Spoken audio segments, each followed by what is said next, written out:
and welcome back to Emotions and Potions, a love/hate letter to. I'm Ashtin. And I'm Alex. And this week is going to be a little different.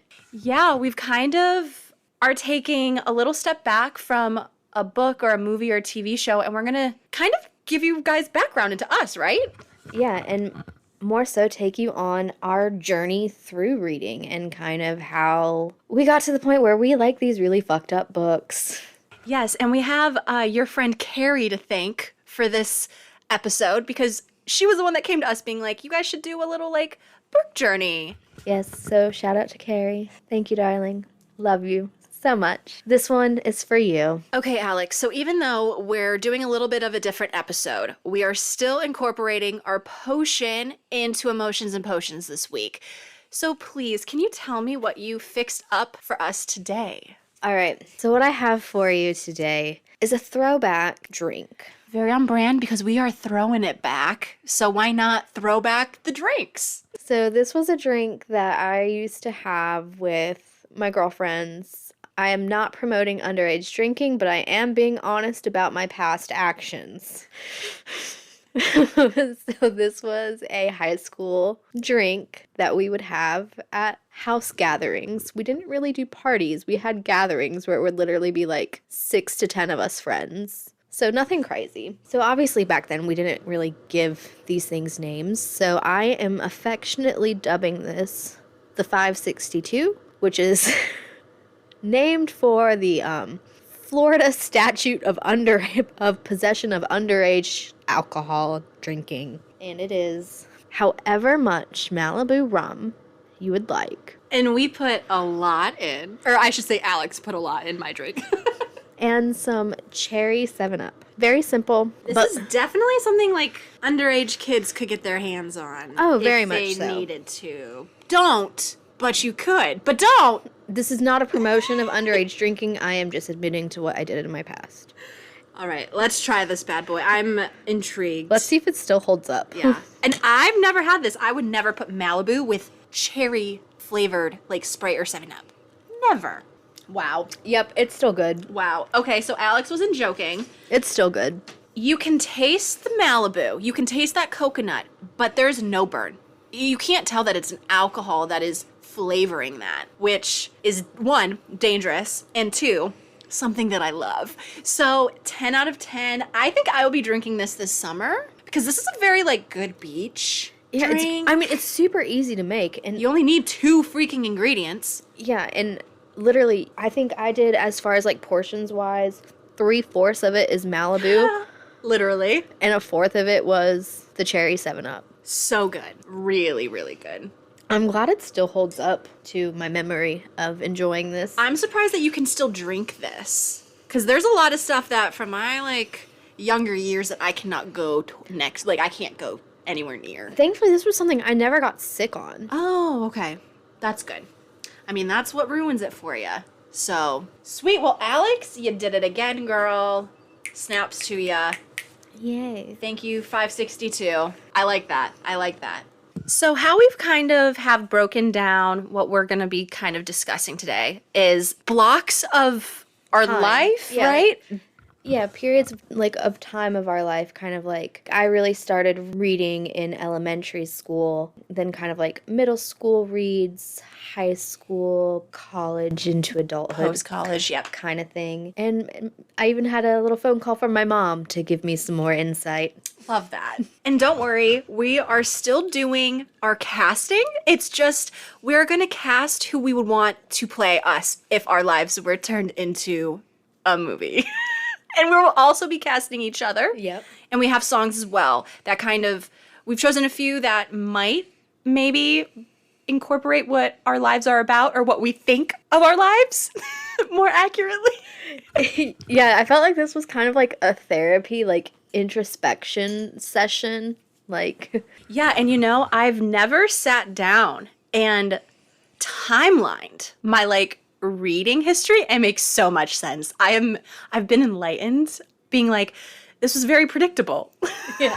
As to what I am now based on what I grew up reading. Same. And then I kind of at the end, like my analytical self made a table of like common things, like genres and just stuff I like to read. And it's like this kind of tracked throughout my whole life. Yeah, I was like, we didn't really change all that much. We might just have progressed into the intensity of these. Yeah, the intensity of the content has definitely progressed. But like common themes can be seen through both of us. So I'm really excited. I have not looked at any of your shit. Same. I want it just to be a surprise. Yeah, so I am really curious to see kind of your journey, because also our ages are a little different. Yeah, there's 4 years between us. I'm 32. And I'm 28. So that could also kind of just tweak things of like things that maybe we've both read but have different opinions on, or like things that I don't even know or you don't even know. So Yeah. I'm ready to freaking go. My TBR list may grow after this episode because of some of these things. Right. All right, Alex. Well, since this was your friend Carrie's idea, I think it's only fair that you start us off with your early childhood reads. All right. All right. Well, first, I have a little tidbit of information from my mother about childhood reading. Apparently, when I was a toddler, I loved audiobooks. That still tracks. Yeah, you haven't changed much there. No. Apparently, I was obsessed with them. And that's how I learned to read, was through audiobooks. And my mom also said I've always loved series, which still tracks, and classic literature like the Jane Austen, Emily Bronte, Shakespeare. And again, that's still very much On brand. on brand. So now, as far as me remembering reading, that's going to start off in elementary school. Thank goodness for scholastic book fairs. Bro, we were talking about scholastic book fairs, and I was saying that I hope to God that they still do those, because those were lit back in the day. They were lit. They were. Always looked forward to a scholastic book fair. I remember like getting the little catalog and just circling all the books that I wanted, and like would then turn it into my mom. And then she would give me like my little allowance. So then I had to whittle it down to what I wanted. That's so funny. That's so cute. I love that. I love that. So like, some of the things that I purchased through the Scholastic Book Fair. I loved the Alex Mack books. I don't know if you remember the Nickelodeon show. Yes. See, yeah, that was a book. Mm-hmm. Okay. That was like a little book series, as well as Animorphs, which became a TV show. Loved Nancy Drew, Boxcar Children. Yeah. That was when my mom called out for me, too. She was like, your elementary school reads were like Boxcar Children, Anne of Green Gables, and Harry Potter. All great. Mm-hmm. All great. And then just some other ones I remembered being important were A Little Princess, The Secret Garden. Oh, yeah. And The Music of Dolphins. I was obsessed with that book because, like, I had a huge obsession with dolphins. And I grew up in Florida, so. Yeah. Okay, that's cute, Alex. So that was, like, little Alex reading. Okay. What about some little Ash reading? Okay, so I actually wasn't a huge reader in elementary like you were, but I do remember my dad getting me into 3 pretty big book series that I still remember to this day, like reading. And those included a series of Unfortunate Events by Lemony Snicket. Was probably the first series that I read pretty religiously. I was obsessed with that book. And like that book is low-key kind of dark for kids. Like the content is wild. Yeah, like I've seen the movies and the TV show. I never read those books. I think I was A little older. a little older. I remember some of my little cousins reading them, but that was just a series I never got into.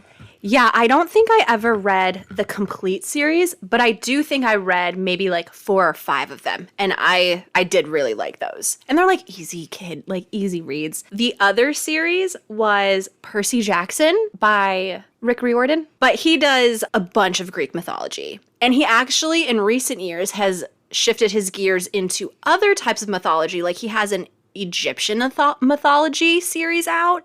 And like these are all YA books, but I low-key still read them sometimes now and again. I own them. That is one series I wish I read. Because I will say the I books feel like- are so much better than the movies. Even though I love Logan Lerman, he was like one of my like low-key like crushes back in the day. And when he was Percy Jackson, I was just like,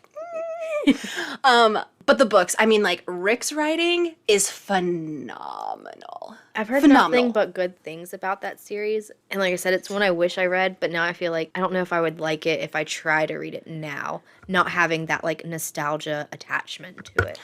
I would be interested in you giving it a chance because it is kind of a more YA. I think the target audience is like 14-year-olds, like give or take, that kind of genre of readers, but we both appreciate Greek mythology so much that even though it is set in like a YA setting and it is not what we kind of read currently, I think you would just kind of be blown away with the world that he creates. And his writing is just so captivating. Like, it still draws me in because he's still putting out books that I'm still actively reading as they release into my late 20s, and I'm still like, I can't put this down. So I'd be interested if you just like gave it a chance to see if it would be something that, you might not read the whole series, but for like a book or two, you might be interested. Well, let me borrow one. I'll give it a shot. Right? And then the final series that my dad my parents introduced me to this one, Harry Potter. In like the early 2000s, that was like my bedtime story book that my parents would read to me before going to bed. And then I later would read the series. But like my first introduction to Harry Potter was nighttime stories, dreaming of wizards and witches and all that fun stuff. I love that. That's really cute. Yeah, and so I have like fond memories of that. And then like a few other stories that I remember. Those are probably the three main kind of childhood books that I remember. But I do remember reading I'd Tell You I Love You, but Then I'd Have to Kill You by Allie Carter in like 6th or 7th grade. So like 06, 07. And like this was low-key kind of like a YA like romancy book because it's about love. Like it's what it's centered around, a boy and a girl. So already, 6th grade. Starting young. Already hopeless romantic. Let's go. And then my final book that I kind of remember was Avalon High by Meg Cabot. Do you remember they turned it into a Disney film, I think? Yeah, I think that was like one of those DCOM movies. Yeah. Yep, and it was based on the book. This was the one book that I mentioned of Meg Cabot, but I was a huge Meg Cabot fan. Oh, same. The Princess Diaries series. That's one of my like middle school standouts. Like freaking ate that series up. And then I know that you were more of a bigger reader at a younger age than I was. So honestly, this is all that I remember from elementary and middle school. So do you have any like middle school books? Because all of the ones you named were more like primary, elementary school, right? Mm-hmm. Okay. And I don't, so I'm going to pass this over to you now. So my middle school standout reads, The Lovely Bones. That was a great book. I really got into Shakespeare in middle school. Don't ask me why. A little morbid. And that's also when like my mom started buying me some of the classics that were kind of republished more so for a younger audience. So that's when I read like Little Women, Little House on the Prairie, Pride and Prejudice, all those sorts of things. You were really going in deep here. I mean, I haven't even read most of those books at 28. And you were reading those in middle school? Oh, yeah. I loved me some Jane Austen in middle school. Oh, my gosh. Okay. Get it, girl. Again, it's not like, the adult Jane Austen novels. It was thankfully not the old English style of writing, but a little bit. But I was also reading Shakespeare, so. And then I also really loved Carl Hyacin books. I don't know if you've ever heard of him. He's a Florida author. My favorite book from him is Hoot. It's about like a little burrowing owl. I've heard of Hoot. And I think they made that into a movie. Yeah, it is a movie. Maybe that's how I know it. And I started reading Nicholas Sparks books. Okay. Specifically like A Walk to Remember and The Notebook. I think I read those in middle school. So you were diving into some romance. Yeah, starting to get into some romance. Too. Yep. Gossip Girl. Oh, yeah. Those books. The Stravaganza series. I haven't heard of that one. It's set in Italy, like in Venice. And it's like in the past and during like a festival of masks, and has a lot of like kind of magical stuff to it and mystery. I loved that series. Okay. Started getting into Greek mythology and reading more so like the actual mythologies, not like retellings that I got into later in life, but just diving into all the myths. I was obsessed with the Stargirl series, and that was one my mom remembered. It was like one of the first ones after Harry Potter. She's like, there was these Stargirl books she really liked. And I was like, yeah. You see those at used book fairs or used book sales all the time now, because that was a really popular series back in the day. So those were like my middle school reads. Also, I love the idea of like scholastic book fairs for adults. I don't know if you've seen those TikToks where it's like booze and books with a I love that. scholastic kind of fair thing. Oh, that needs to happen. I'd be there. I'd be there every single time. Oh, for sure. When you started getting more into reading, your high school and college days, what were you into? Okay, so I did split up my high school and college because high school I did kind of get into a more reading curve, and then college hit and I kind of took a step back. But for my high school reads, and I was in high school from 2009 to 2012. I graduated in 2012. So some books that I like to read. The Vampire Diaries by L.J. Smith. When the Vampire Diaries TV show came out in 2009, I got hooked on that, and then I instantly made my mom buy me like all of the books. Yeah, that was one. I never got into that TV show or that book series. So I adore the TV show. The books are so freaking wild and out there. I actually did not finish the series. I think I got like 6 or 7 books in, and what she does is she does like trilogies almost, where it's like The Awakening, like part 1, part 2, part 3. And then it was like the next portion, part 1, part 2, part 3. And there were like, I feel like 4 or 5 of those with 3 books per section. But like the shit that was happening, and I was in 9th grade, so I was like 14. I didn't know what the fuck was happening because like she brought in a bunch of like mythical things where I just like lost me. I can do vampires, I can do werewolves, I can do hybrids, okay?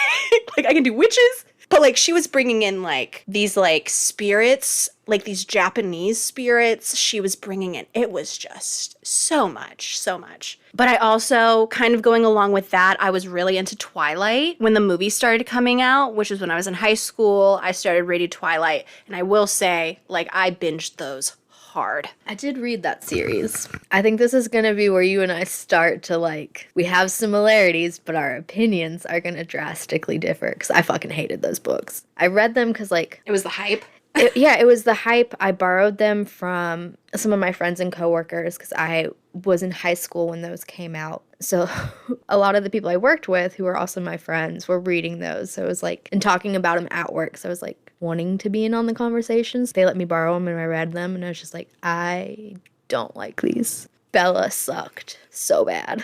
Actually, every character freaking sucked. Yeah, I will say that when I read it, I loved the books. I was a really big fan of Stephanie Meyer's, and I still like Stephanie Meyer's. I think that she's a good author, but I don't think I would ever like reread the books now. I mean, like I might reread the last one because Breaking Dawn is just, it's my favorite movie and it's the best book in my opinion. I might reread that one, but I wouldn't reread the whole series. Yeah, that one wasn't too bad. The books were tough to get through. Well, the second one, New Moon, was definitely tough. Clearly, I like to torture myself because I read all the books, I've seen all the movies, and I have good associations with those now just because of like friends, and like I took some of my little cousins to go see the movie because they were super big into the whole Twilight phenomenon and craze. So I have good memories associated with Twilight, but as far as like being critical of actually reading them, they suck as books. Yeah. And then the last kind of vampire, I guess, series that I liked or that I got into around 2011, which one is when I was a junior, is called The Vampire Academy. So they made it into a movie and totally just botched it. It was such a bad movie, but this series is so fucking good. They're remaking it. Good. They should, because what they put out was not good. And I am like, I own these books, and I actually just bought these maybe in 2020, and I reread them in 2020. Are they and still they're good? So good. So good. And then some other books that I read, I remember Simone Eccles wrote this series. It's like Perfect Chemistry, Leaving Paradise, and I think like Something Attraction. I can't remember the name of it, but one of my best friends from high school, actually, we read like the same types, and this is definitely like YA romance book. And she was like, she came to school one day and she's like, just threw it in my face. And she's like, you need to read this. It's amazing. And so I remember that on a Friday or Saturday night, because when I was in high school, I was lame and like I wasn't partying in high school. So I was just like home. I started reading one of these books. I think it was Perfect Chemistry at like 8 o'clock at night. And I did not set it down until 4 a.m. when I finished it. Damn. Like, I pulled an all-nighter, and then I just slept the whole day. And my parents were like, what are you doing? I was like, I read a book. And they're like, the whole book last night? I'm like, yeah. And they're like, you have problems. And so... I mean, that kind of sounds familiar to what sometimes happens now. Exactly. Like, you just get really sucked in. And those... Like, I remember vividly doing this. So... High school is also when I got into Nicholas Sparks, but I actually started my Nicholas Sparks journey with Dear John and The Last Song because those two movies came out, and that's what got me into Nicholas Sparks. Yeah, I read those in high school because that was around the time that they came out for me. And then also like The Hunger Games came out. The movies started coming out in 2010, 2011, so I obviously like binged all of those. Great series. I still read like her new stuff. Yep, that was a series I read as well. I think that was right after I had graduated because I graduated in 2008. And then my last two series that I kind of started is The City of Bones, which is The Immortal Instruments, which is by Cassandra Clare. And I read those starting probably my senior year, which was 2012. And she has spin-off series that she's still writing, that she still puts out that is in this universe, just different people, different times, stuff like that. And I'm still reading. Like, whenever I come across it and I see that there's a new one, like, I always buy it. So, like, even though these are all, like, YA, Cassandra Clare, she is just a fantastic author. That's a series I haven't read, but wouldn't mind reading. No, and you know, it's like, it's very fantasy heavy, but it also has like romance. It also has like stuff that is just very relatable. Like, and she always is throwing in plot twists. Like, you never really know. Like, the first, like the City of Bones series, which City of Bones is the first book, I think there's like 8 or 9 books. Like, it's an intense series. Like, it's crazy. And then my last kind of series that I remember reading when I was in high school was the Selection books. And that is by Kiera Cass. And I read that probably my senior year. And there's a few of those. And that's also a series. And that's definitely a YA romance kind of book as well. Or books. So, picking up on some common themes, I like vampires. I like romance. And I like fantasy. I mean, like, just fantasy in general is, I just think when people can come up with these crazy universes and it all holds up where you can actually imagine it and things make sense. I love that too. Like, I just recently learned about how there are some people who read and they can't imagine what's going on. Like, they don't create the stories in their head as they're reading. They just see words on a page. And I'm like, oh, that's so sad. I don't understand it. Maybe that's why people aren't readers. True. Because if it's just words on a page, I wouldn't be interested either. But also, maybe it's just our, like, double water sign. And that we're very just, like, in our heads, imaginative, like, we're coming up with crazy shit anyway in our heads, so... And the whole right brain, left brain thing. So, like, being able to picture things and, like, writing, translating into something. Books. I know. And you know what? I've also learned if, like, you're having a hard time getting into a book, imagine yourself as the main character. Oh, it's my favorite thing to do. And then you'll be set, boo-boos. Yes, take me out of this reality and let me be somebody else. Exactly. So, Alex, those were just a few of my high school reads. All right. And so I'm curious to see what you read in high school. So it's funny, as you started to, like, pick up into reading in high school, I started to hit a little bit of a reading slump. So, remind me, when were you in high school? I was in high school from 2004 to 2008. Okay, right. I was in 8th grade when you graduated. Mm-hmm. That's what we figured out. Okay. Continue. So my big vampire book love for high school and I know what you're gonna say. And getting out of high school was the Sookie Stackhouse series, which is then got turned into the True Blood TV show. Loved those books. I read those before I ever read Twilight. Which I can see why you wouldn't be able to kind of go back to Twilight. When you're already reading more adult, it is sometimes hard to get into a more YA or go back. Yeah, so I think I kind of did myself a disservice by starting with the Sookie Stackhouse series, but it was so damn good. But, like, also, how were you to know? True. that Twilight was going to become such a phenomena, and then it was just too late for you to enjoy those books. Like, you're doing you. I haven't read those, but I love True Blood, and they're on my list. I do want to read that series. I think the books are so much better than the TV show, especially come like season 4 or 5. The show Kind of just falls apart. went off the rails, You're not wrong. but the books just stayed great. Consistently They were good. consistently good. It is on my, like, to reads. Because you've talked them up, so... And I still like vampires, so it's on my list. Interesting that you were reading that in high school, though. That's Yeah. wild. And then I also really enjoyed Laura Weiss books. One of them, I think her first one is called Such a Pretty Girl. It's very dark. I haven't heard of those. I haven't heard of that author either. She writes a lot about abuse. Oh, So, like, all okay. of her main characters are very damaged. So, yeah, you were already reading some dark and twisted shit when you were, like, 18, 17, 18. It's a little Even younger. before that? Like, yeah. I'm telling you, people in Florida, they grow up faster. It's all the crazy stuff we got to deal with. I also really got into historical fiction romance books. Like, give me anything from, like, World War I, the 20s, World War II era, anything about witchcraft from any period of time, like 1800s, earlier To current day. to current day, here for. That's pretty on brand. I feel like you're a little witchy.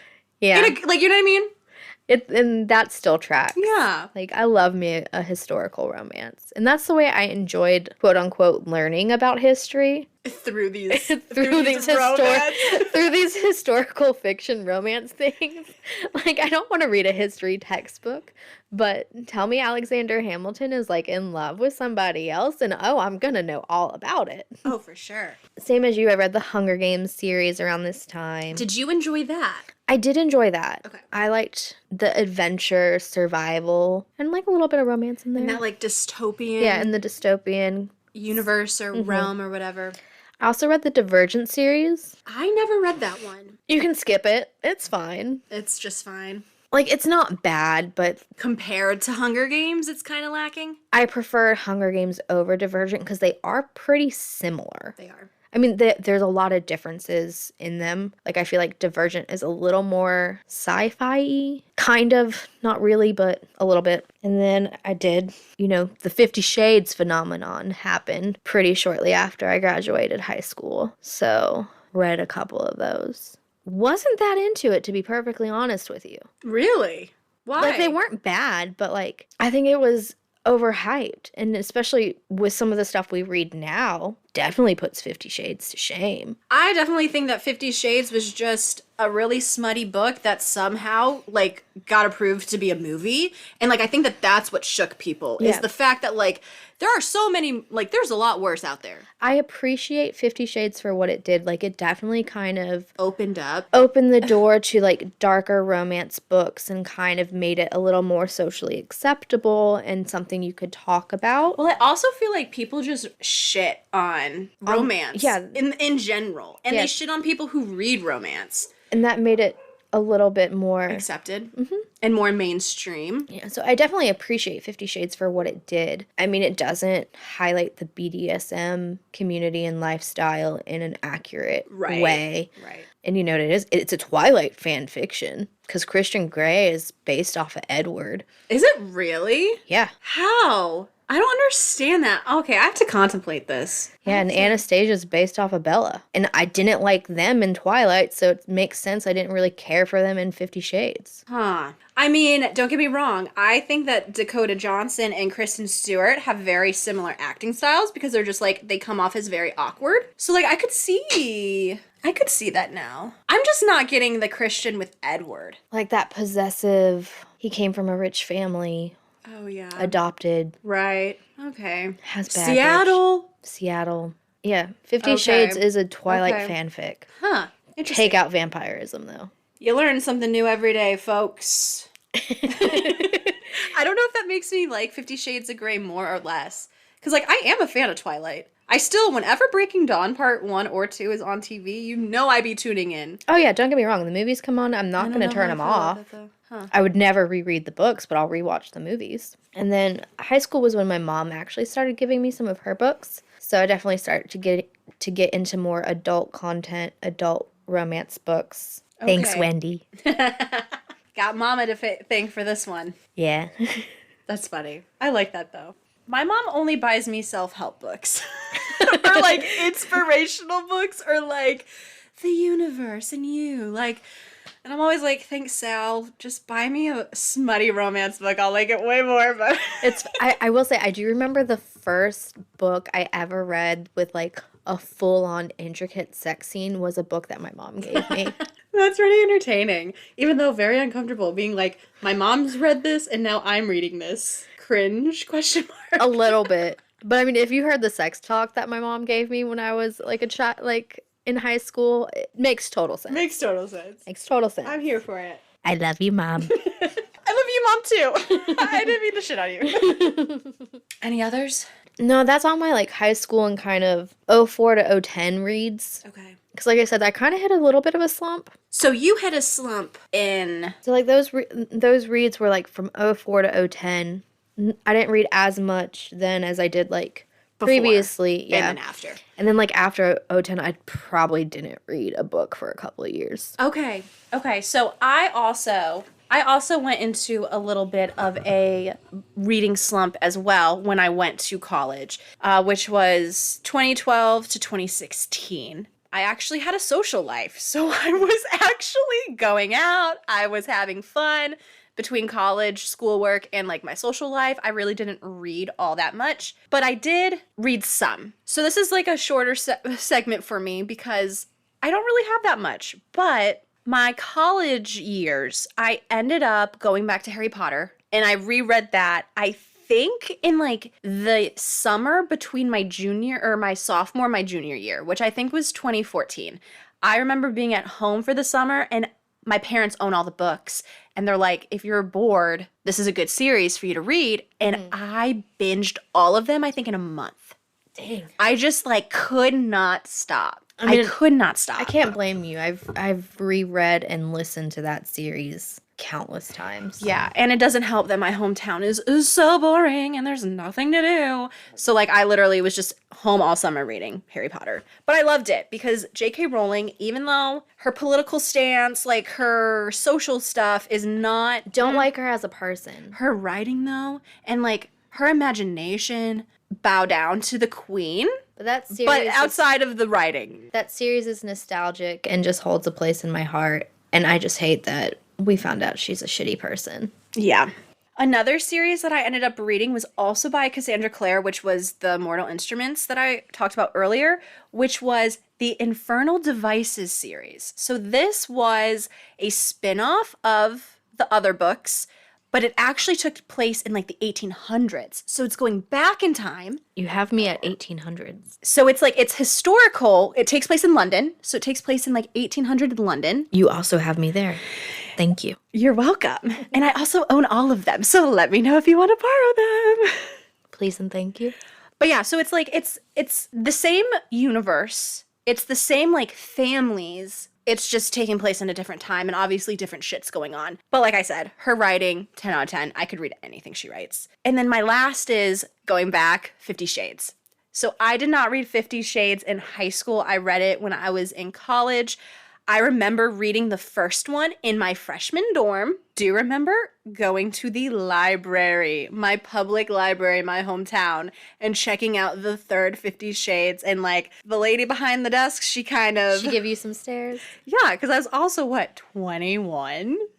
Like 20, 21, like checking out 50 Shades. She's like, oh God, this girl's going down the wrong path. But I really enjoyed the 50 Shades of Grey. Did, for a period of time, read a lot of free Kindle books when I was in college that I don't remember because they're all free, so they're not great. But I remember reading some, like, smuttier things. But definitely the first 50 Shades was my first, like, real smutty. But I thought that was a pretty good, like, entry into more, like, adult romance smutty aspects of reading. Yeah, it's not bad for like a starting out point, but I had already kind of read some more adult books from, like, mostly my mom. And then I do think the Sookie Stackhouse series is a little more adult. Probably not, if I remember correctly, it's not as raunchy as 50 Shades. Right. But I just enjoyed the plots of those more. Yeah, and I can also say that I wasn't allowed to watch MTV until I was 18. So, like, my parents were definitely not allowing me to read more, like, PG-13 books. Like, that was kind of my slump, though. I definitely did hit a point where I was not reading compared to my high school and then compared to now. Oh, compared to now? Oh, nothing compares. Nothing compares to now. Yeah, I'm definitely in the height of my reading addiction. We're recording this almost the end of April, and both of us have read over 50 books already for the year. Yeah, it's bad. And, like, Alex and I don't just read the books that we're reading for the pod. Like, we're also reading, like, 2 or 3 books on top of what we're, like, preparing for the pod. So it's kind of, what else are we doing? The answer is reading. The answer is, I'm shutting my door, and I don't want to be disturbed for the whole weekend. Goodbye. All right, Alex, so let's jump into kind of our post-college into kind of current day journey of our reading adventure, if you will. And I think this is where you and I are going to start to kind of have a lot of similar things. Well, it also doesn't help that for the past year and a half that we've been working together, we, like, constantly are bouncing books off of each other. Like, prior to us starting the podcast, we kind of did a little, like, book club for just the two of us. And so, like, we've definitely, within the past year and a half, have given recommendations both ways that we've both read. Yep. Because of the other one. So, without further ado, Alex, let's just frickin' jump into this. Some books I've read kind of 2016 to now, being, like, on YouTube a lot. I got some books from YouTubers and, like, podcasters and stuff that I liked. So, like, I have 2 books from Mamrie Hart. I have the Stay Sexy, Don't Get Murdered book from that podcast. And then 3 books in a series called the 6 Series by Samantha March. And then I have the book that, like, Rhett and Link came out with. So, like, you know, podcast, YouTuber. Nice, okay. Books. So I think one of my favorite series that I've read in my kind of more adult life is by Elizabeth Naughton. And the series is the Eternal Guardians series. Which you did get me to start reading. So I did get Alex to start. I think she only read the first one just because I don't think that they're all on Kindle Unlimited. You have to actually purchase them. Mm-hmm. And, like, we read a lot of stuff that's on Kindle Unlimited because we're, like, broke bitches. We can't be spending mad money on all these books we want to read. Though then we do. But then we do. But I will say that this series is very on brand for me, I feel like, because it involves Greek mythology. It's, like, heavy Greek mythology. It's heavy romance.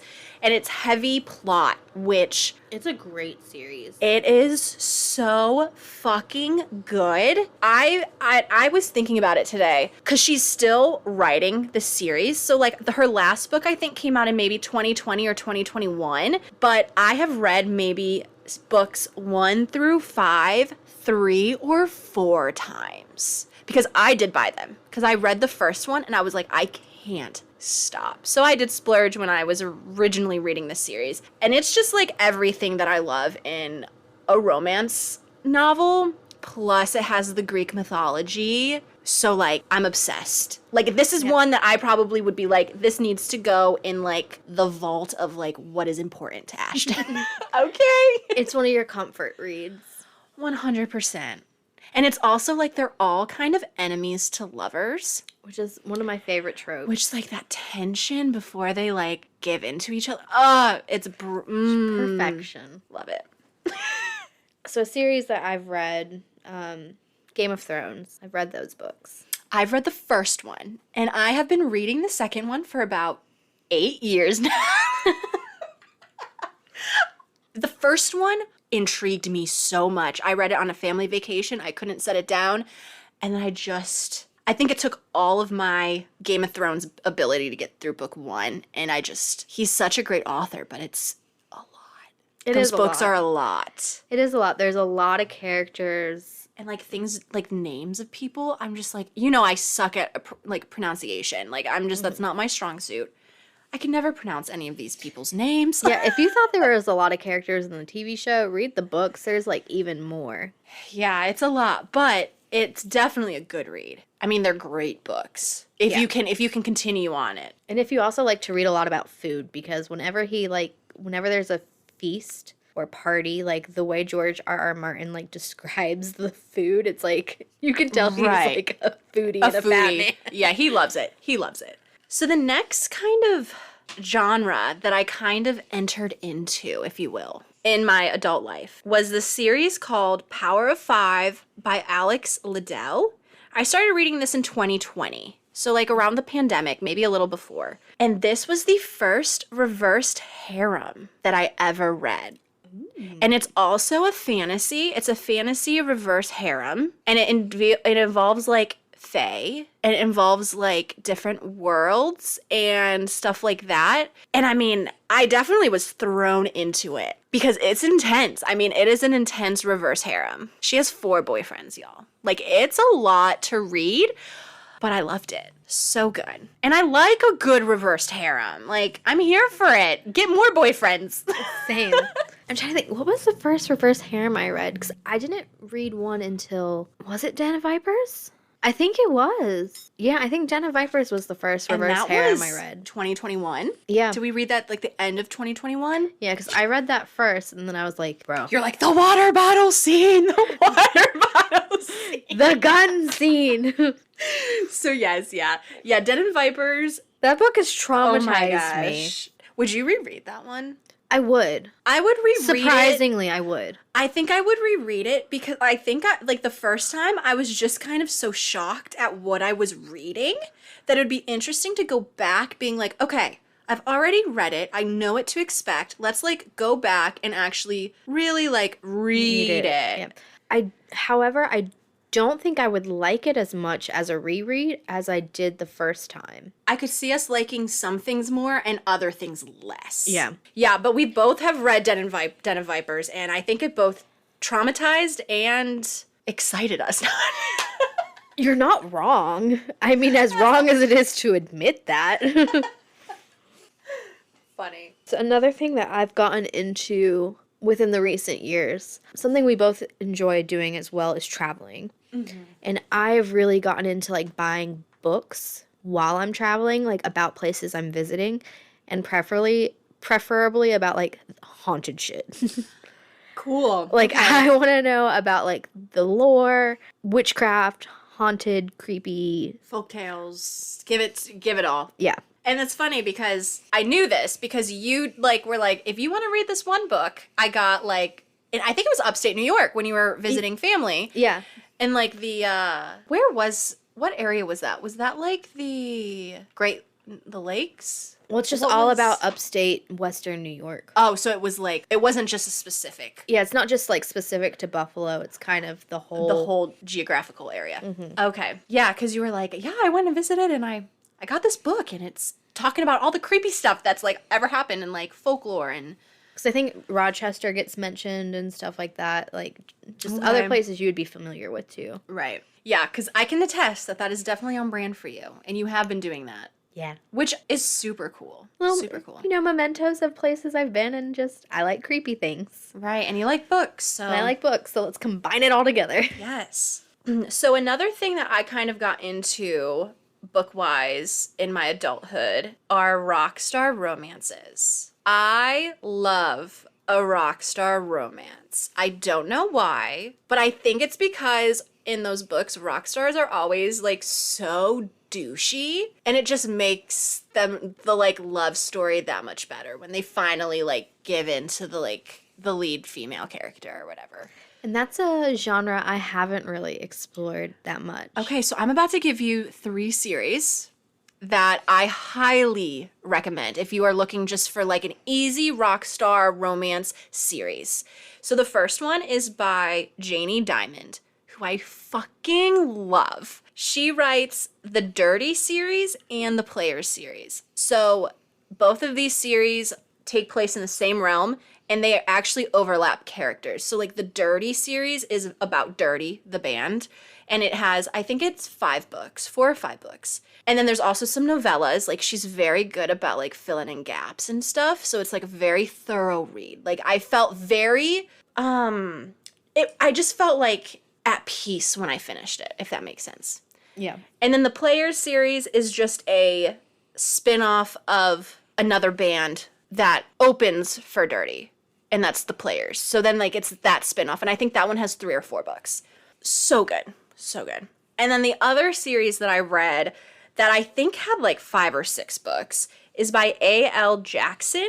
It's the Bleeding Stars series. And this series also has a bunch of like spin-offs of other people who are mentioned through the original series and then get spin-offs. This one was a little bit more dark. Like the characters have a lot more trauma in the Bleeding Stars than like Dirty. It's not so much, it's not a dark romance. It's very like the main like character, like the male characters are all like dicks. That's about as...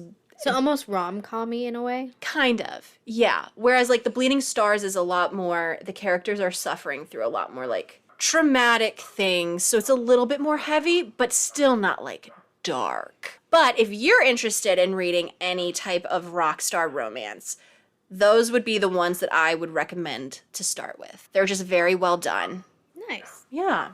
So 2 series that I've read that kind of go hand in hand with each other and also kind of falls back into my love of like historical romance and then like murder mystery stuff I really enjoy are the Miss Fisher's Murder Mystery series. There's also a TV show, which is fantastic, and the High Society Lady Detective series. Like one is based in Australia, the other one's based in London. Ooh, very cool. The Miss Fisher one is around the 20s, post World War I. And the High Society is more of that like Regency, Bridgerton kind of era. Okay. Or maybe a little after that, but further set back in time. Okay. And I just like it because it's, female-led, which both of those time periods are more male-led. So I like these lady detectives.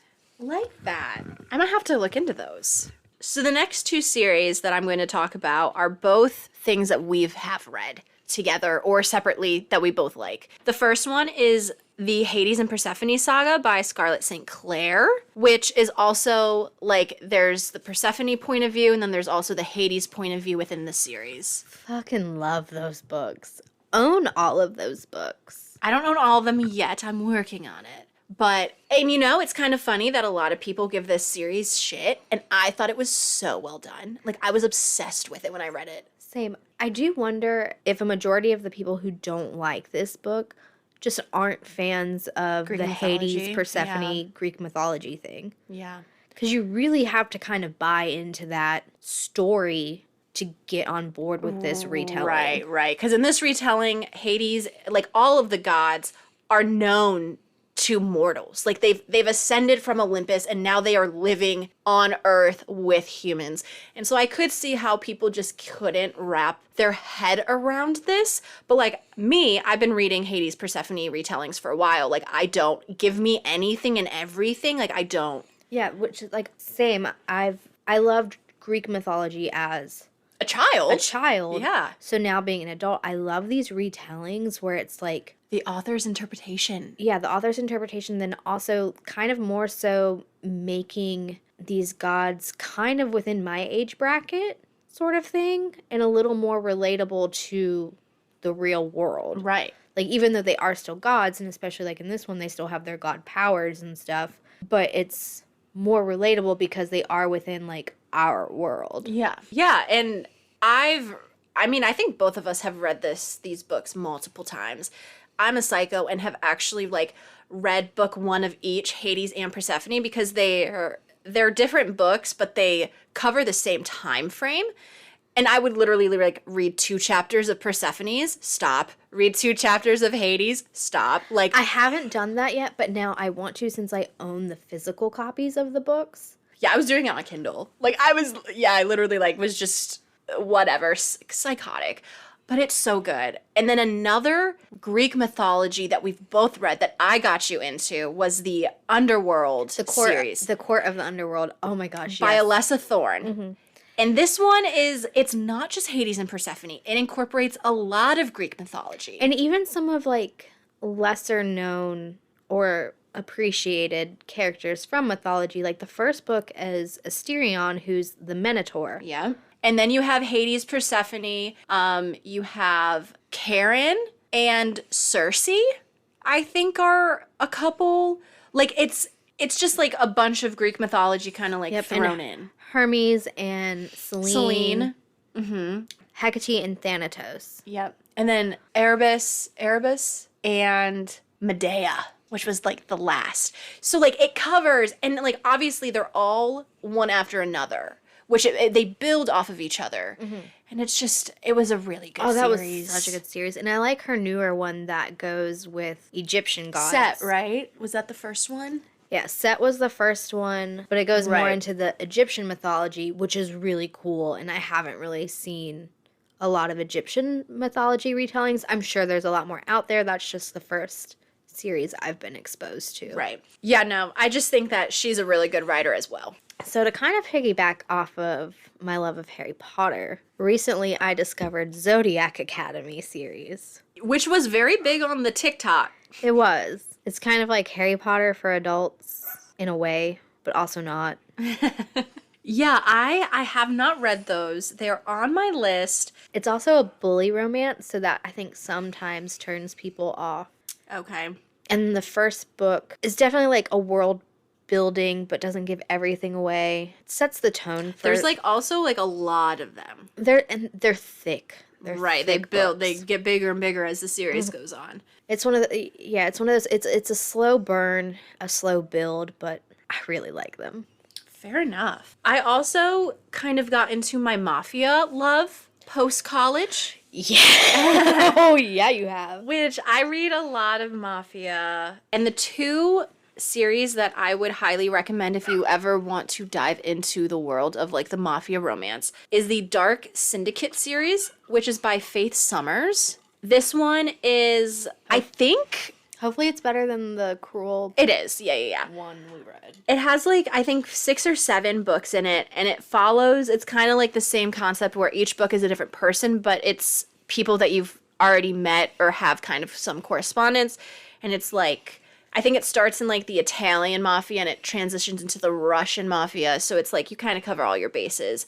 And they're like darker, so it's pretty good. But my favorite is the Born in Blood Mafia Chronicles and the Camorra Chronicles by Cora Riley. Which is a series I definitely want to read. I've just been hesitant to start it, especially during the pod, because there's so many of them. But it's one I've had on my TBR for over a year. Well, I also think it's because I'm just always talking about it. Like, I feel like I always go back to being like, this series by Cora Riley. I'm just like, it's so good. So, like, the Born in Chronicles is the Chicago, New York mafia's stories.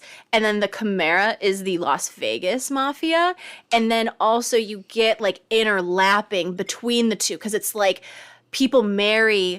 people from other mafia families, so everything is tied together, and like that is something that I am obsessed with when I'm reading. I love when authors can take different storylines and like plots and stuff and just like keep going and put it all together where it just like it meshes. And yes, I read all of these, which I think the Born in Mafia series has like 5 or 6 books, and then the Camorra has 4 or 5. And then there's also novellas. And then there's also a Sins of My Father, which is another spin-off within this mafia that I didn't even write down. But like I was never sick of her writing. I never thought that I was reading the same shit. It was all so fresh and different, even though it was the same. That's definitely a series I want to read. Yeah, and I would recommend it to anyone who's looking for like that mafia. It's just so well done, but I also think it will ruin you. That's what I've found. Probably. Is that like this is like my top pedestal. Like this is what I compare all mafia books to. Yeah, and so far I really haven't read anything since this that I have been like it's on the same playing field. So be warned. So So another series that I really like, and an author that I like, is the Madison Kate series and the Hades series by Tate James. Also really like that author. It's another thing kind of like with Cora Riley, how first you have Madison Kate, and then it goes into Hades, and then there's now a third spin-off series, and it's a reverse harem, dark. You got enemies to lovers, you got friends to lovers. All the things we like. So good, dirty, raunchy. And that's one that is Slight mafia motorcycle club. It doesn't fully like dive into those worlds, but it's like light. Yeah, and this is one that's on my list because you do talk about this quite a bit, and I do want to read it, but it's not on Kindle Unlimited, and I think it's like audio is on like Hoopla or something, and it's just like I haven't been wanting to like purchase them, but like it is on my list to read. Honestly, some of the best audiobooks for this series. And you have told me that as well. Authors take note on how these two audiobooks were done because it is perfection, and it's how I rate all audiobooks too now. I should probably give that a chance because maybe I will like that. Because it makes the most sense. Because like I hate when you have two different voice actors, like one male, one female, for the different male and female characters, and you have the female still do like male voices. Right. And this audiobook, like if it's a male speaking part, they will have the male narrator do the male speaking part. And that's something that I just can't get on board with. I don't like when a male or a female tries to emulate the other sex in conversation, in verbal, when it's dialogue. Yeah. It ruins it. It's just like I can't get behind it. I just can't. Especially when you have two voice actors. Right. Like I can forgive it like with the Harry Potter audiobooks. Like that's a comfort audio listen. But it's just one speaker. It's one speaker narrating throughout the whole thing. So then I do want different voices and stuff if it's one person the whole time. But if you have multiple people, use them to their full advantage. And this audiobook does that. Okay. That's good to know. And so my last kind of book series that I've really gotten into and author that I've really gotten into within the past really year is Penelope Douglas' Devil's Night. Oh my God. I mean, yes. Devil's Night was maybe Devil's Night was very intense, I thought. It was pretty dark. Some more than others, some plot points more than others, but like it took me on a journey that I was not expecting going into it. I kind of just like, it was on Kindle Unlimited and I was like, recommended to read. And I was like, why not? And I always like looking for books that are part of series. Mm-hmm. I prefer a series over a standalone. And so I kind of was just like, okay, why not? And I think was like, Alex, you need to read this fucking series because you will lose your freaking mind. Thank you. Thank you very much. Yeah, say that a little louder now. Ashtin, you are amazing, and thank you for introducing me to Penelope Douglas and the Devil's Night series, but also fuck you because it has consumed me, body, mind, and soul. I know, and we're both about to drop $80 to buy all these freaking books because we're so obsessed with it. Like, literally anything Penelope Douglas writes, I am going to read. They can do no wrong. Yeah, Penelope just knows how to freaking write. Yeah, and they have such a great range of stories. Too. There's stuff for anyone that you're looking at.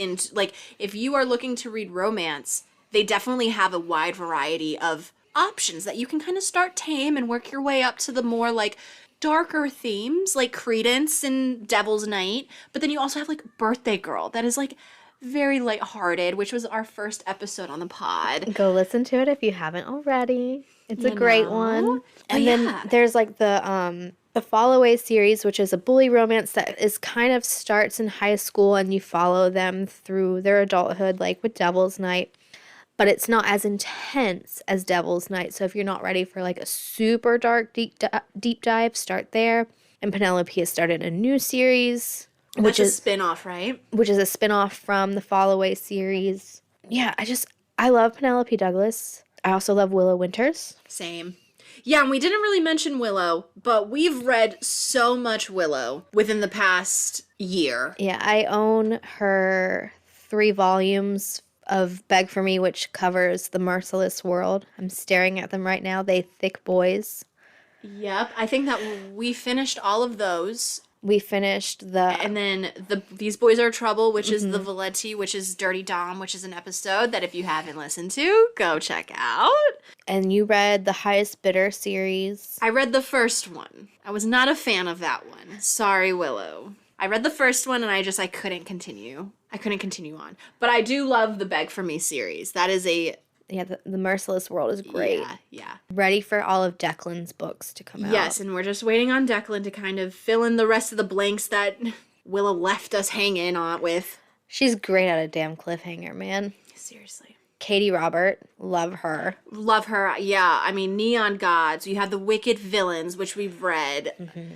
I mean, I've also read her... The Vampire series. The Vampire series, which is like Air, something else. I forget what all of those and are. And I've read Sabine Valley. That's available. That one's not finished yet. I need to read some of her novellas, like Her Dad Will Do or something like that. Right. Yeah, I mean, Katie Robert has a plethora of work. It's crazy. When you go to her website and you look to see all of her books, I'm just like, she must not do anything but write. It's crazy. Which I'm here for because I like her and I want more. Yeah, so far everything of Katie Robert that I've read, loved it. Another author and series we've been loving is Harley LaRue. Yeah, Her Soul to Take, Her Soul for Revenge, and what was the last one we just looked it up? Something about witches, I think. Yeah, I can't remember what it was called. But yeah, and that's going to be the third and kind of wrapping up that series, which is a paranormal, darker romance as well. That's very good. Yes. I've enjoyed the first 2 books of that series, and I'm very excited for the third to come out. And obviously, we touched on Scarlett St. Clair. Yep, Scarlett St. Clair. And then obviously, like, the books that we've been doing for the pod, all of those authors, we have H.D. Carlton. You know, you have The Haunting, Hunting. Oh, yeah, that's... H.D. Carlton's going to be one that whatever she releases going forward at the moment, I'm going to be wanting to read. Yeah, same. I thought that she wrote a very good, very dark romance. And I will be, like, she will be one that I'm constantly keeping an eye out for. Another author I'm currently very much enjoying, Sarah J. Maas. I don't know if you've read any of her books yet, but she does the ACOTAR series, A Court of Thorns and Roses, that I've been trying to get you to read. I know, sorry. And Throne of Glass. Really good fantasy books. Very popular fantasy books, but they are good. Popular for a reason. So in summary, I think some books overall, genres, things I enjoy reading are series, fantasy, romance, mystery, thriller, historical fiction, and classics. Yeah, I think mine, as much as I hate to say this, really anything within the romance genre, I can read. So if it has a romance element, I can read mystery, thriller, fantasy, historical, dark, rom-com, contemporary. It does not matter as long as there is, like, love involved, because I'm a hopeless romantic and I love love and that's all I want to read, but I can read anything within that. I feel you there. And it's so funny because, like, people are always like, oh, you're an avid reader. What do you read? And I'm just like, nothing great. Nothing that's really making me a better person. They are great. What are you talking about? I mean, they're great. Okay. They're great, but not, like, intellectually. Because people are always like, oh, romance? Okay. You're one of those people. Give romance a chance.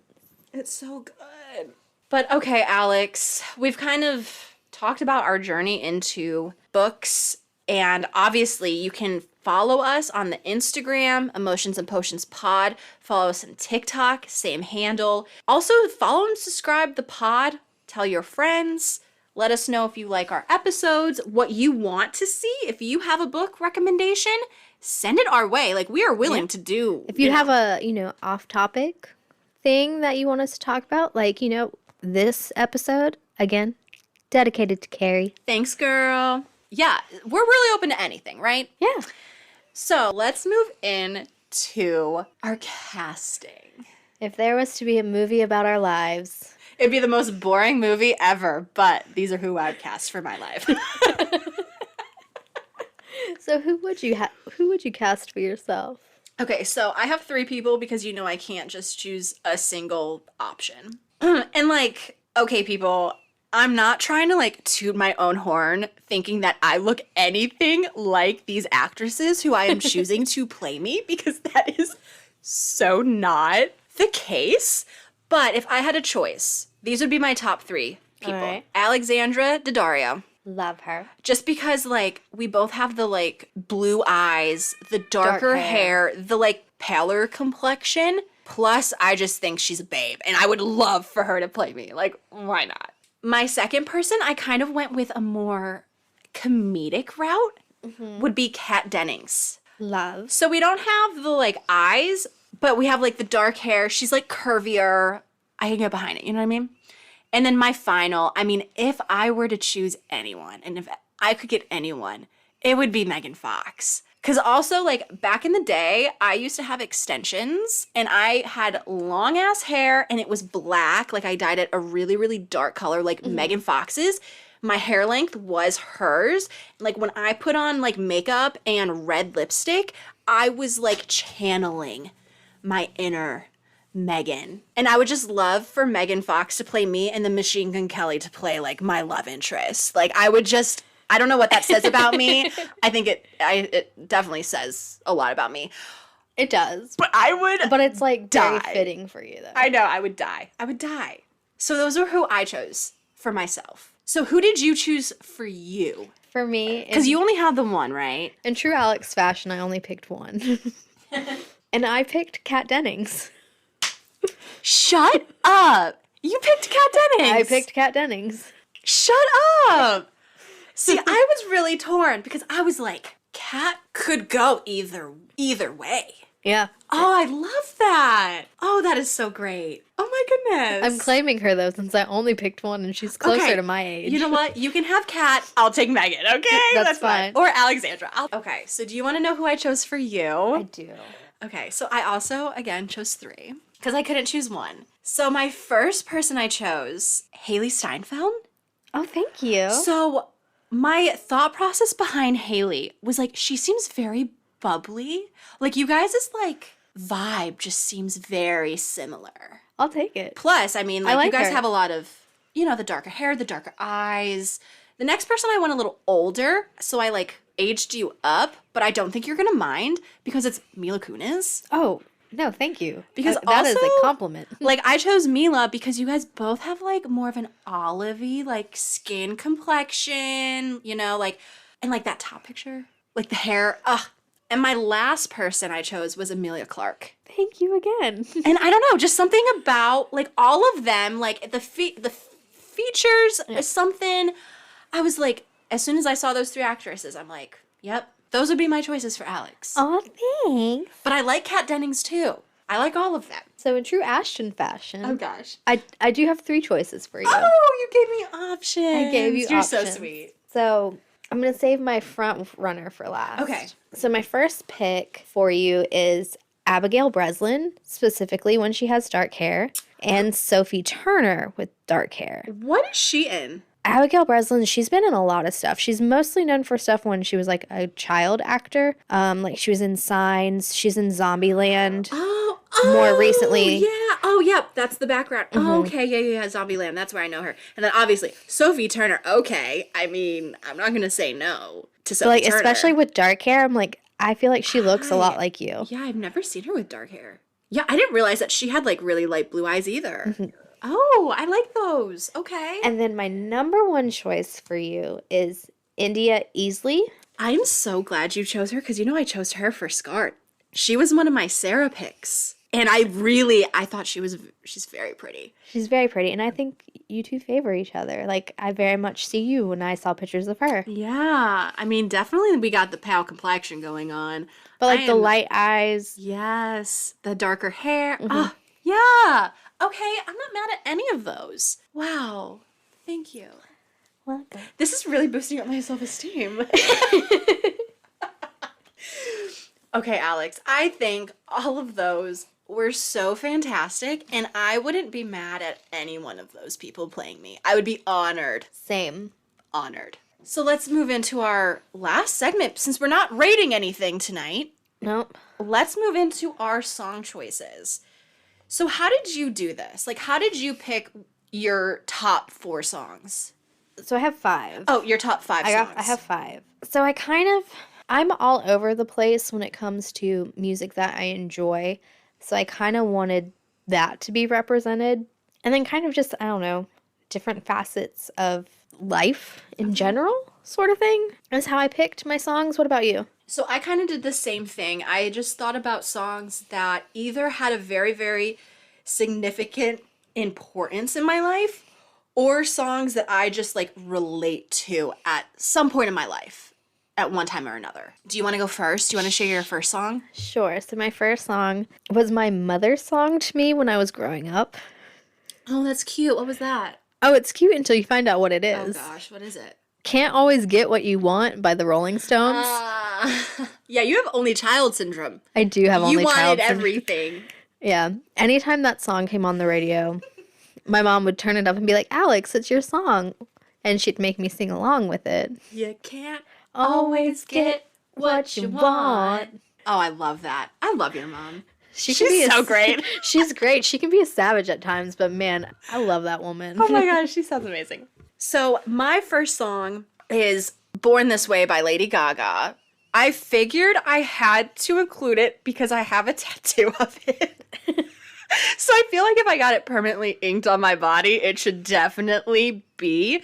But I just feel like this song incorporates, whether you're like, it's a sexual orientation, a disability, whatever it is, I think that this song is just like, you're born who you are and just freaking embrace it. And I just think that it's a very just strong message. And I try to like, embrace being like, this is who I am. Yeah. You know what I mean? That. Thank you. And then, yeah, I have a tattoo of it. So I figured it must mean something. Can't go wrong.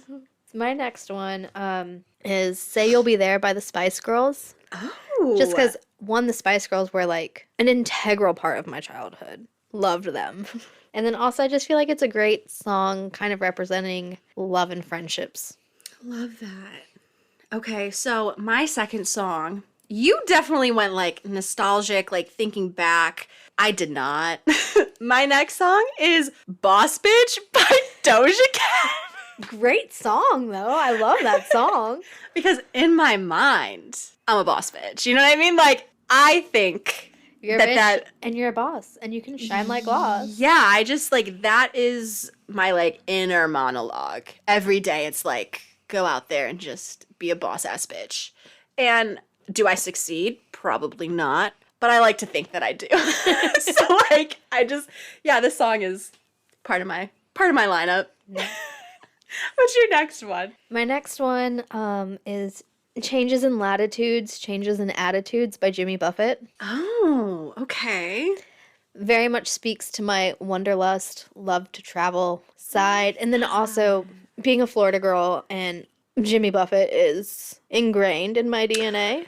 As it should be. My parents are parrot heads, which is like part of a Jimmy Buffett thing. So just, again, integral part of my upbringing. Okay, I like that. My next song choice was Oliver Tree, Swing and a Miss. Because I just think that is life. If this is it, it's a swing and a miss. Like, you tried, it didn't pan out. You go back to the drawing board and figure it out. It's a swing and a miss. So my next one is for like nights out and just kind of along the lines of your Lady Gaga song, just kind of owning who you are. Yes. And it's the song We Are Who We Are by Kesha. Oh, love Kesha, and I love that song.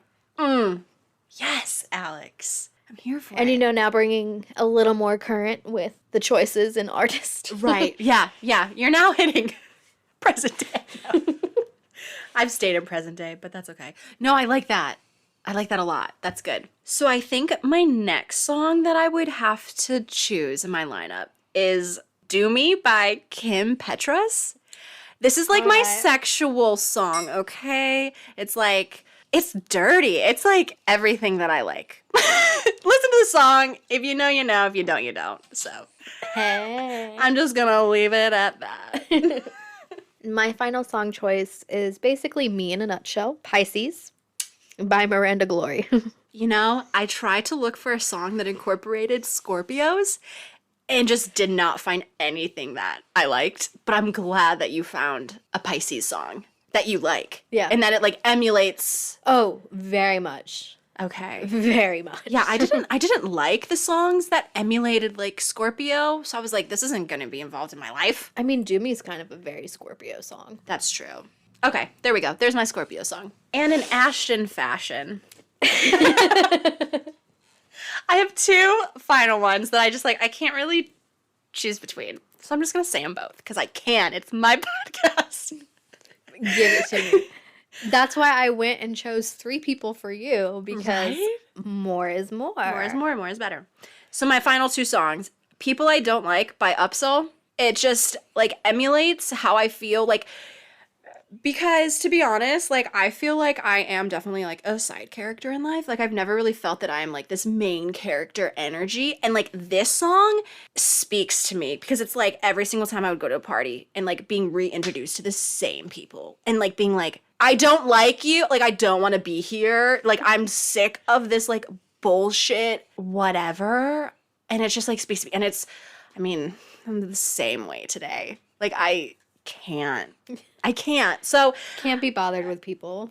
I guess that's like my Scorpio showing. And then my last song is Memories by David Guetta and Kid Cudi. And the reason I chose that, not because I think that my life is super memorable and that like I've done crazy shit, but I was at this pre-college like camp one year, and one of the icebreakers for this like camp or whatever is like we had to draw something, and mine was like, the thing that I drew was, what song would you choose for the theme song of your life? And this was when I was in high school, so this was like the summer going into my senior year, and I was obsessed with Kid Cudi back then. I was obsessed with Kid Cudi. I mean, can't go wrong with that choice. Yeah, but I remember that this was the song that I gave, being like, Memories by David Guetta and Kid Cudi, and it was like, people were like, oh, she must have like a really exciting life, and I'm like, I really don't. But like, this was just the last song I listened to, and I guess I could be Connected with it somehow. So I had to include that because that was a fun little meme. But yeah, Alex, I like your songs. Thank you. I like yours too. Per usual, you really dig deep. You like think about these things to the core, and I love that because I don't. I'm very surface. You're very like core. Like you're digging down. I'm just like, what's on the surface? I dig too deep though. Like I go into a rabbit hole and spiral. Well, you didn't spiral this episode. And then I reel it back. Right. Journey for reading. Is it a love or a hate letter? Oh, well, it definitely is a love letter. It's a love letter. If I gave myself a hate letter, that would be kind of sad. I mean, you're not wrong. Being like, I'm really upset that this is the path that my life took. No, I'm not. I'm very happy with who I am as a person and my reading choices. So love. It's a love letter. Love, love, love. So Alex, we've completed another episode of Emotions and Potions, a love/hate letter 2. It was a journey. It was a journey, and it was our journey. It was. And I loved learning your journey, and I loved thinking about my journey. And I loved hearing your journey and learning about yours too. Yes, it's awesome. So please follow Emotions and Potions Pod on Instagram. Rate us, review us, all the things. Subscribe. We're follow. on TikTok. We're on Insta. Let us know what you want to hear. If you have suggestions, we're always open to anything that you want to hear. But until next time, this has been a love letter to ourselves. So Cheers. cheers, bitches. Until next week. Bye. Bye.